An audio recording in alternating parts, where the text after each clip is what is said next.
그래도 하나님의 사랑은 우리에게 항상 따뜻하게 다가옵니다. 우리도 하나님을 뜨겁게 사랑할 수 있기를 그렇게 소망합시다. 주님만 사랑하면 아멘 합시다. 아멘. 오늘 본문은 요셉의 이야기입니다. 요셉의 삶은 크게 둘로 나눌 수 있습니다. 이스라엘 땅에서 아버지와 함께했던 삶, 그리고 팔려와서 애굽 땅에서 하나님과 함께했던 삶, 이렇게 나눌 수 있습니다. 이스라엘 땅에서 육신의 아버지 야곱과 함께했던 요셉은 꿈을 꾸는 아이였지요. 하늘 해와 달과 별의 꿈, 볕단의 꿈을 꾸면서 꿈을 꾸는 아이였습니다. 그러면서 아버지의 돌봄을 받았지요.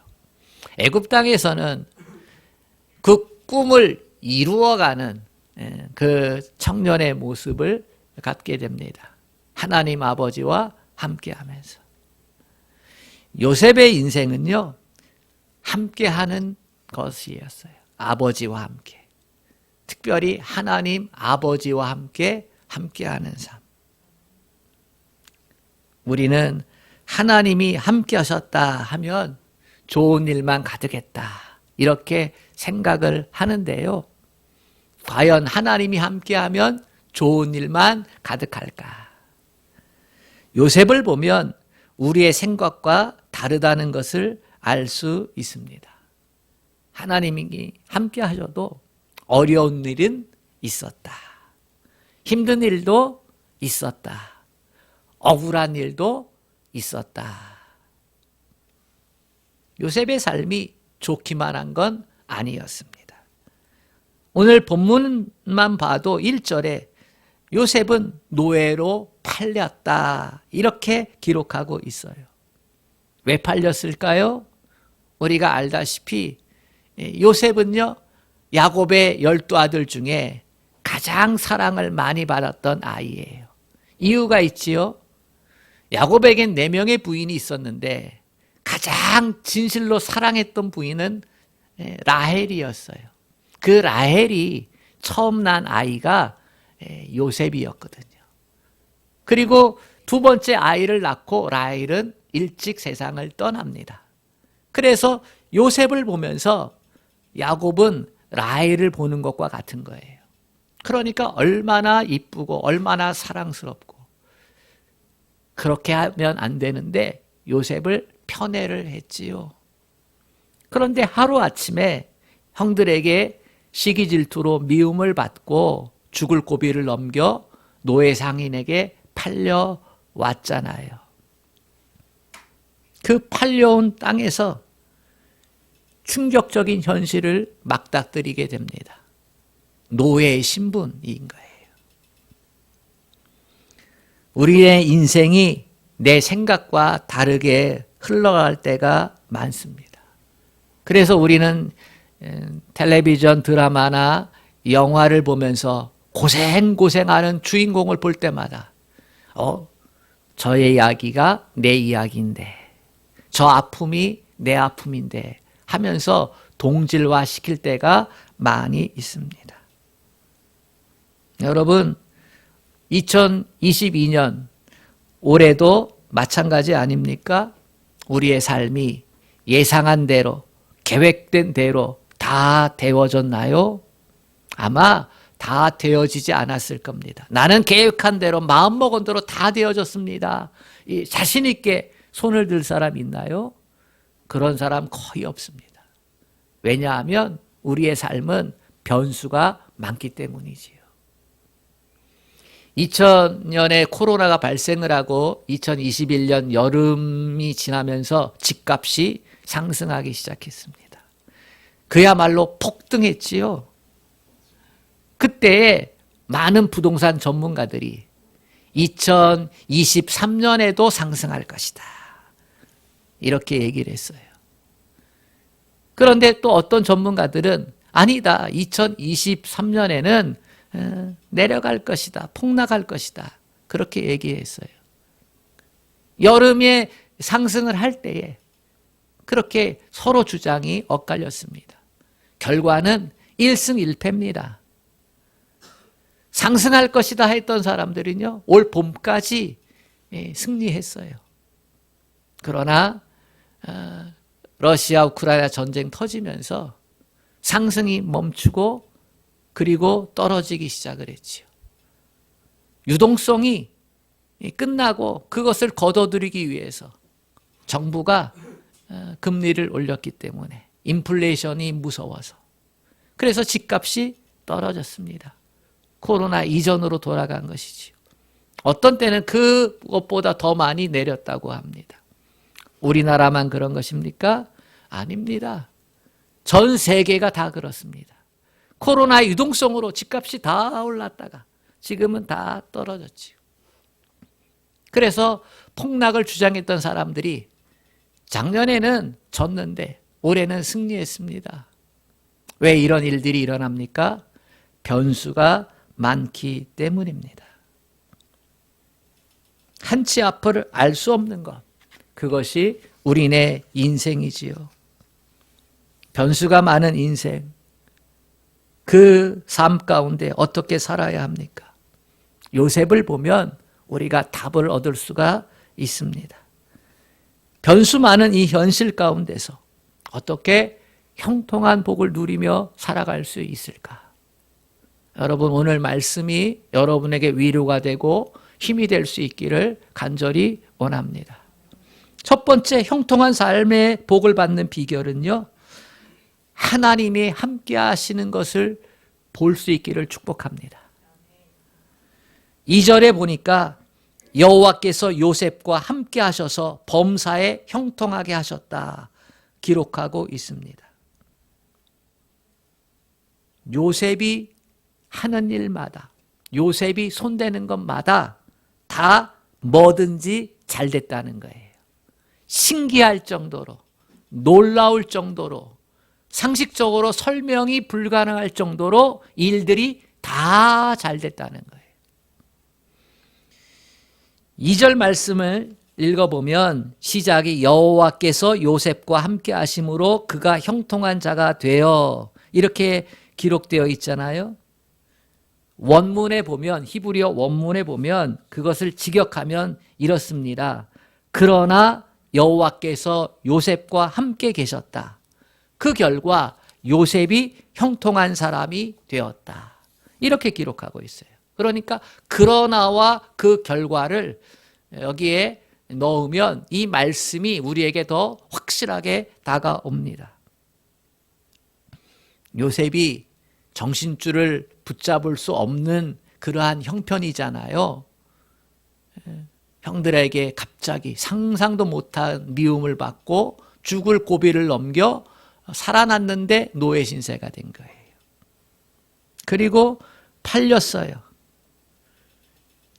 이방 나라에 던져져서 백도 없고 연줄도 없고 언어도 다르고 문화 환경도 다르고 아직 성인이 아니에요.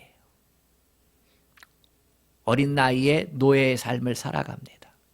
눈물을 흘리면서 맡겨진 일을 하고 한숨 쉬면서 맡겨진 일을 하고 잠자리에 들었을 때 얼마나 많은 눈물로 이불을 적셨겠어요. 그런데 놀라운 것은 자기가 하는 일들이 주인에게 인정을 받기 시작을 했어요. 내가 한 것보다 주인이 더 알아주고 더 칭찬해주고 그러면서 하나하나 맡겨있는 일이 더 많아지기 시작을 했어요. 우리가 그런 일 경험하잖아요. 내가 이만큼 공부한 건 아닌데 성적이 더 잘 나왔어. 내가 이만큼 애쓴 건 아닌데 더 좋은 평가를 받았고 더 좋은 칭찬을 받고 내가 이렇게 심었는데 5을 바라고 심었는데 거둔 건 10개야. 그럴 때 우리는 어떤 생각을 해요? 아, 이건 내 능력 밖의 일인데 이건 누가 나를 도와준 건가? 이런 생각을 하잖아요. 요셉이 그런 생각을 하게 된 거예요. 눈물로 어쩔 수 없이 노예 생활을 시작했는데 한숨으로 일을 시작했는데 하는 일마다 칭찬받고 하는 일마다 내가 한 것보다 더 열매가 커. 남들이 알아줘. 주인이 좋아하고. 그러면서 인정해줘요. 그러면서 요셉은 어떤 생각을 가져요? 아, 하나님이 도와주셨구나. 이 생각을 갖게 되는 거예요. 이건 내 능력이 아닌데, 이건 내 실력이 아닌데, 이건 진짜 내 게 아닌데, 하나님이 함께 하셨구나. 여러분, 어느 순간 이것을 깨닫게 되었습니다. 내 인생 혼자가 아니구나. 여러분, 우리에게도 하나님이 함께 하신다는 것을 알 수 있는 인생의 발자국들이 있습니다. 여러분들이 예수를 믿기 시작을 해서 지금까지 살아온 인생을 돌아보면 아, 하나님이 나를 그 순간에, 그때에, 그 타이밍에 나와 함께 하셨구나. 나를 도와주셨구나. 그러한 인생의 발자국, 하나님이 개입하셨던 흔적들이 있습니다. 그때 하나님이 책임져 주셨구나. 있지요? 없나요? 네, 분명히 있습니다. 남편과 사별한 집사님의 간증을 들은 적이 있습니다. 남편과 사별하면 그 충격이 얼마나 큽니까? 말할 수 없지요. 사실 자식을 떠나보낸 충격보다 남편이 떠난 게 더 큰 충격이래요. 처음엔 실감이 나지 않지요. 그러나 혼자 있는 시간이 길어질수록 그 남편의 빈자리가 실감이 납니다. 그러면서 대부분의 많은 분들이 우울증에 걸립니다. 그 집사님도 그랬대요. 다 귀찮아지고 왜 살아야 되는지 모르고 마음이 무너지고 삶이 무너지고 그래서 하나님께 기도했다는 거예요. 하나님 차라리 날 데려가 주세요. 눈물로 매일매일 하나님 차라리 나를 데려가 주세요. 그런데 어느 날 꿈에 남편이 환한 얼굴로 나타났대요. 천국에 있는 남편의 모습. 그래서 남편한테 여보 나도 좀 그 천국에 데려가줘. 그랬더니 그 남편이 너는 아직 졸업할 때가 안 됐잖아 그랬대요. 그리고 나서 꿈을 깼는데요. 이게 하나님의 음성으로 들린 거예요. 너는 아직 졸업할 때가 안 됐잖아. 아, 내가 아직 죽을 때가 아니구나. 하나님이 내 아픔을 지켜보고 계시는구나. 내가 살아야겠구나. 그때부터 우울증이 싹 사라졌대요.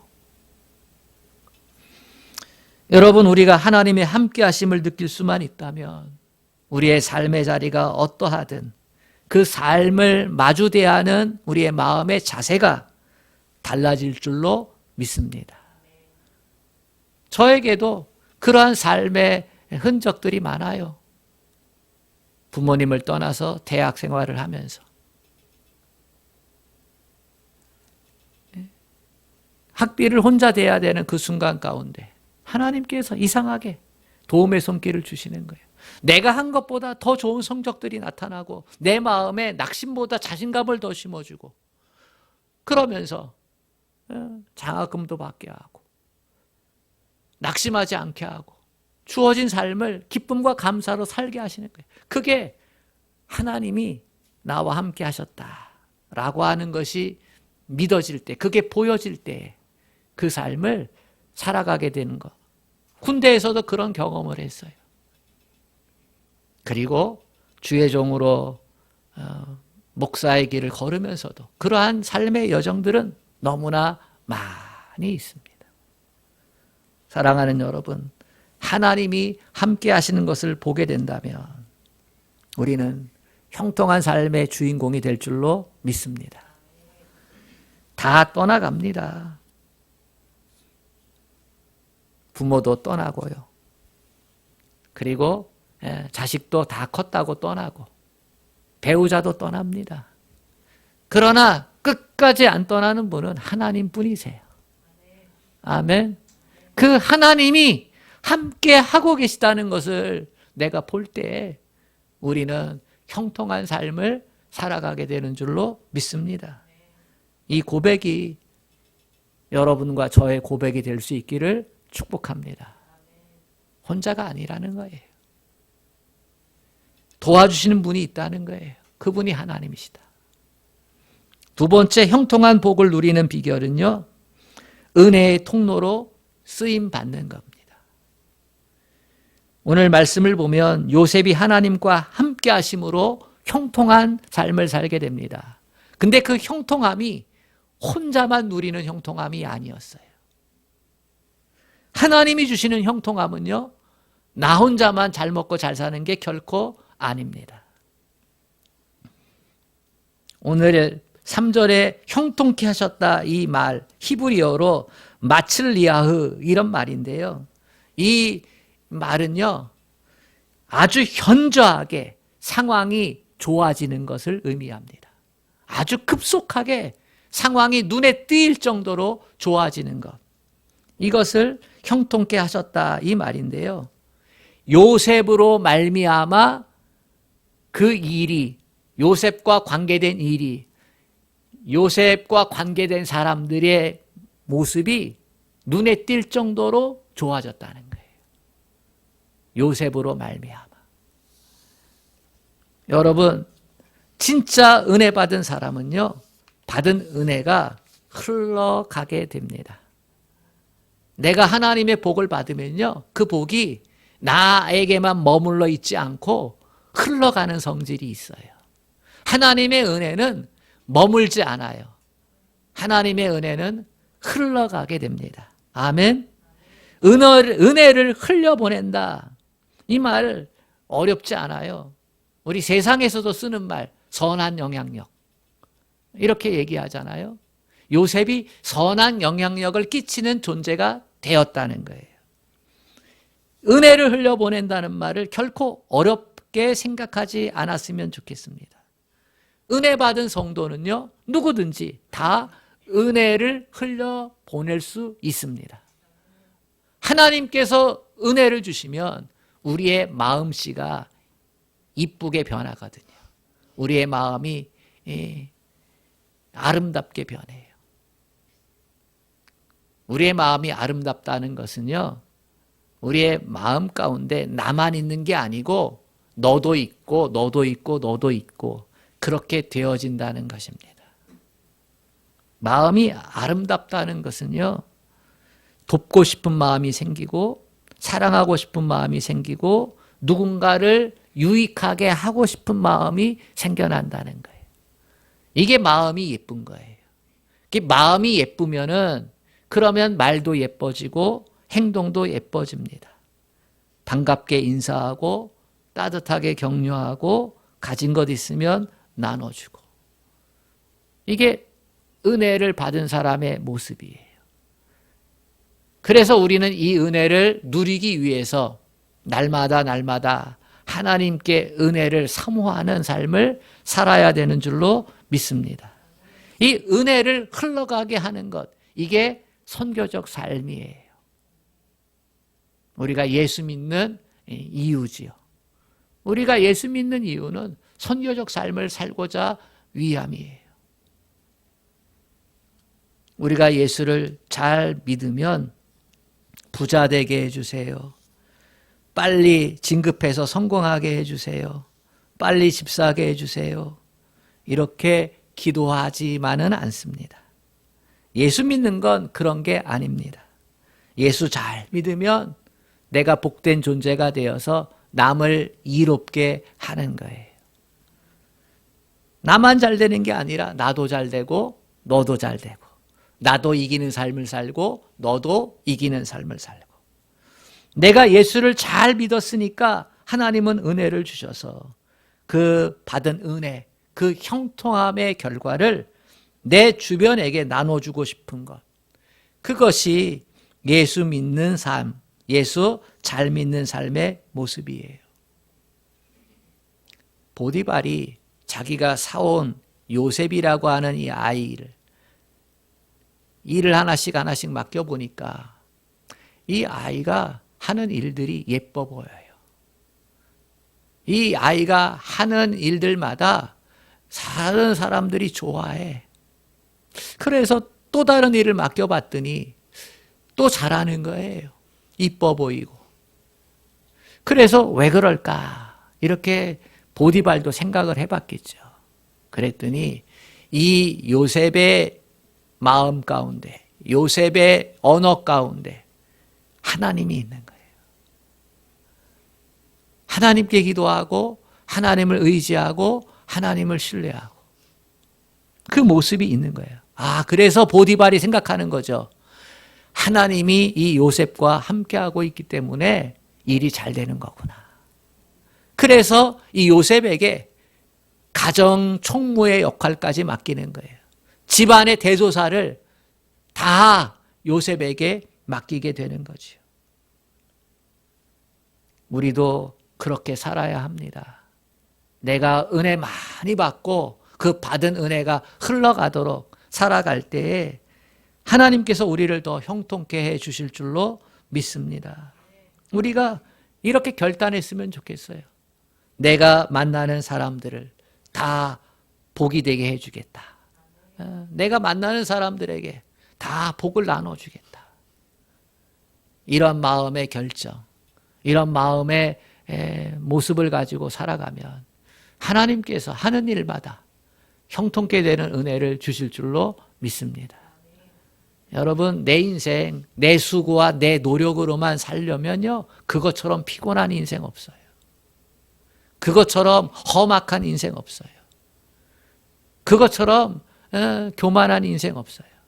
여러분요, 인생은 내 힘과 내 능력으로만 사는 거 아니에요. 하나님이 도와주셔야 돼요. 하나님이 지켜주셔야 돼요. 그래야 내가 받은 축복도 남을 위해 흘러보낼 수 있게 되어집니다. 이게 형통의 복을 받는 두 번째 비결이에요. 세 번째, 형통의 복을 받는 비결은요, 거룩함을 붙잡았다는 것입니다. 하나님은 우리와 함께 하시잖아요. 하나님이 우리와 함께 하시는 것에 대해서 장애물이 생길 때가 있어요. 그게 뭐냐면 죄의 유혹이에요. 우리가 하나님과 함께 할 때에 사탄 마귀가 그래, 넌 계속해서 하나님과 함께 해. 이렇게 놔두질 않아요. 방해를 한단 말이에요. 그게 죄의 유혹으로 방해를 해요. 사도 바울도 은혜가 많은 곳에 유혹도 많다. 이렇게 성경에 기록을 해놨어요. 요셉이 보디발의 가정총무로 넘버 2가 되었을 때에, 주인 외에는 자기보다 높은 사람이 없어졌을 때, 그때 큰 유혹이 찾아옵니다. 보디발의 아내가 같이 자자는 거예요. 같이 자자. 오늘 말씀에 보면 7절에 그 후에 그의 주인의 아내가 요셉에게 눈짓하다가 동침하기를 청하니, 요셉에게요, 눈짓했다는 거예요. 이상 야릇한 눈짓했다는 거예요. 제가 설명 안 해도 아시죠? 어떤 눈짓했는지. 그 눈짓한 거예요. 그러면서 같이 잠을 자자. 치명적인 유혹이지요. 혈기왕성한 요셉이잖아요. 게다가 이 같이 자자라고 하는 말이요, 원어에는 명령어로 쓰여져 있어요. 너 나랑 같이 자자. 이건 명령이야.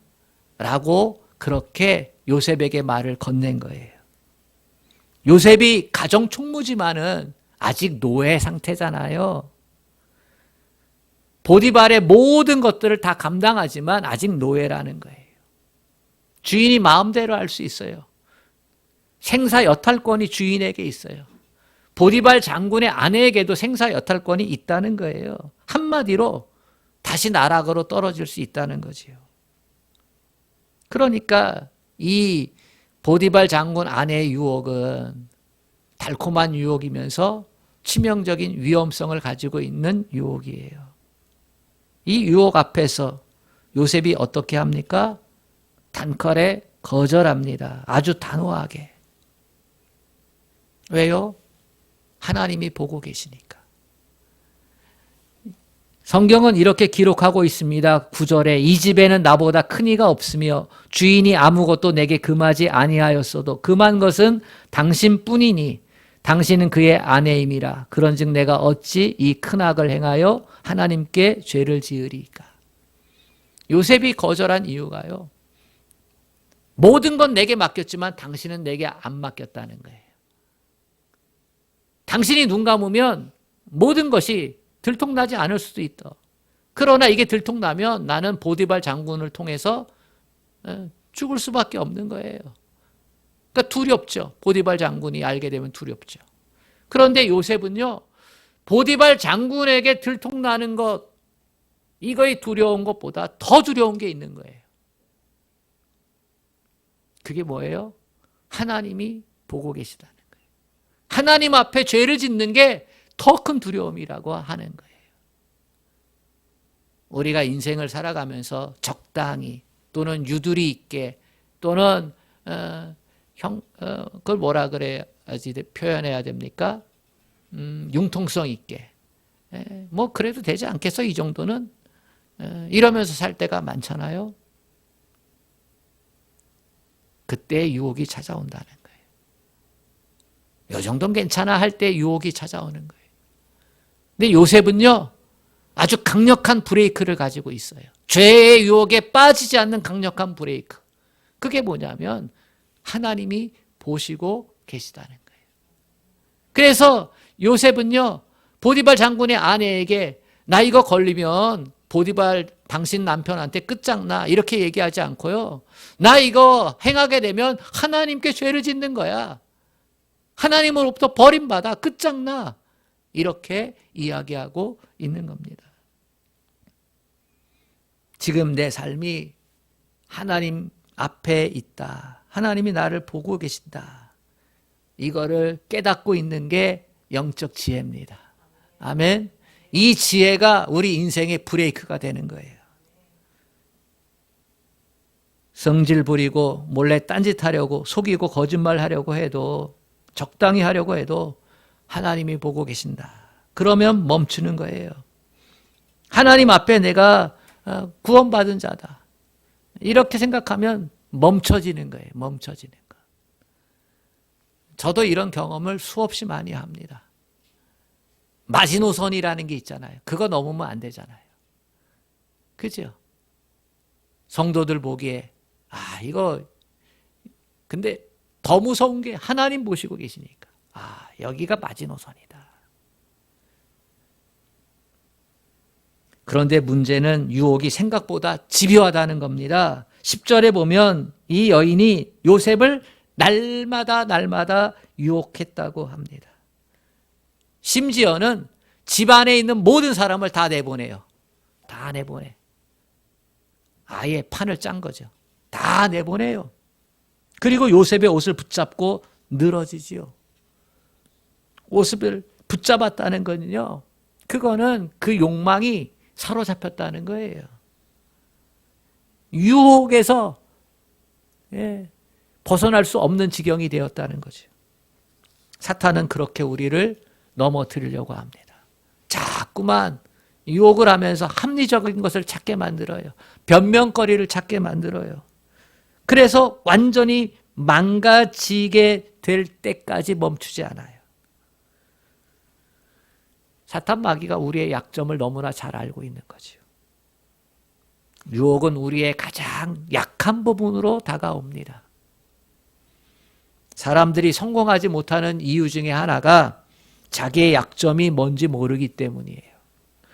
우리가 실패하는 이유는 탁월하지 못해서가 아니라 약점을 잘 지켜내지 못하기 때문이에요. 보통 자기계발서에는 너의 장점에 주목하라, 너가 잘하는 것에 주목하라, 그렇게 얘기들을 하잖아요. 그거 틀린 거 아니에요. 그러나 우리의 믿음의 사람은 장점에만 주목하지 말고요, 약점도 극복해낼 줄 알아야 돼요. 약점을 극복한다는 것은요, 내 약점이 이렇구나라고 하는 것을 깨닫고 그 약점을 하나님께 맡기는 거예요. 약점 관리를 잘하는 거예요. 우리의 약점을 알고 사탄 마귀가 우리를 유혹하는 것, 그것을 차단시켜야 해야 돼. 그 훈련을 해야 됩니다. 이 연약함, 이 죄성을 다뤄내지 못하면 나만 힘든 게 아니라 내 가족과 내 주변도 힘들어지게 됩니다. 그래서 할 수만 있으면 영적인 환경을 잘 만들어내야지 돼요. 하나님과 가까워질 수 있게 하는 환경을 만들어야 돼요. 하나님 말씀에 순종할 수 있는 환경을 만들어야 돼요. 믿음의 사람들과 같이 해야 되고, 기도하는 것을 같이 해야 되고, 선한 일을 같이 해야 되고, 하나님과 멀어지게 하는 것들은 잘라내야지 돼요. 그게 아무리 좋고 그게 아무리 유쾌해 보여도 영적 환경을 잘 만들어야지 돼요. 요셉은요, 적극적으로 노력했어요. 적극적으로 거절 의사를 표시했어요. 아주 단호하게. 보디발 장군의 아내와 같이 있으려고 하지도 않았어요. 거룩이 우리가 형통함을 받는 세 번째 비결임을 명심할 수 있기를 축복합니다. 거룩은 한꺼번에 주어지는 게 아니에요. 성숙도가 필요해요. 하나님 앞에서 지금 하나님이 날 보고 계시지. 지금도 날 하나님이 보고 계시지. 그렇게 인식을 하면서 하나님이 나를 지켜보고 계신다. 내가 하나님 앞에서 살아간다라고 하는 것을 날마다 시간 분분 초초초 인식할 수 있는 수준까지 우리는 훈련이 되어야만 합니다. 그럴 때 하나님께서 우리에게 형통의 복을 주실 줄로 믿습니다. 오늘의 말씀은 송년주일에 전하려고 준비했던 말씀인데 올해는 성탄절로 한 해가 끝나버려요. 이런 때가 별로 없었어요. 성탄절 다음이 1월 1일 신년주일이에요. 그래서 성탄절을 앞두고 오늘 말씀을 나누었습니다. 내년에도 우리의 인생은 변수가 많은 인생, 앞일을 알 수 없는 인생입니다. 이런 때 어떻게 우리가 형통한 복을 누리며 살아갈 수 있을까? 하나님이 내 삶에 함께 하시는 것을 볼 수 있기를 축복합니다. 하나님께서 내게 주신 은혜가 흘러갈 수 있기를, 축복의 통로로 쓰임받을 수 있기를, 그러면 형통의 복을 누려갈 수 있습니다. 거룩을 붙잡고 살아가게 될 때에 형통의 복을 누릴 수 있습니다. 이 은혜가 있음을 깨달아 알고 2023년 그렇게 형통의 복을 누릴 줄 아는 우리 모든 성도들 되실 수 있기를 주님의 이름으로 축복합니다. 아멘.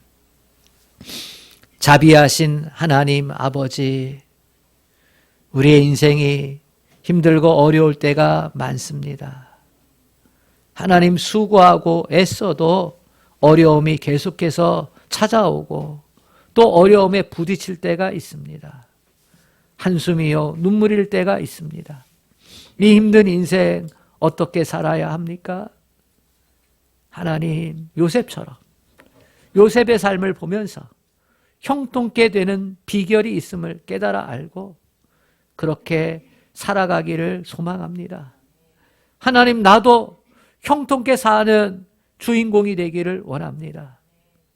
하나님, 내 능력과 내 힘으로 살 수 없사오니 주님이 함께하고 있음을 볼 수 있도록 내 눈을 열어 주시옵소서.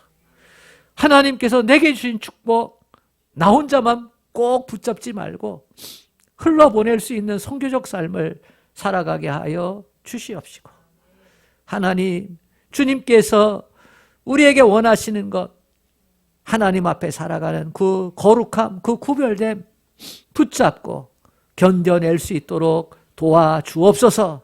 사탄마귀의 유혹에서 벗어날 수 있도록 축복해 주시옵소서. 예수님의 이름으로 기도합니다. 아멘.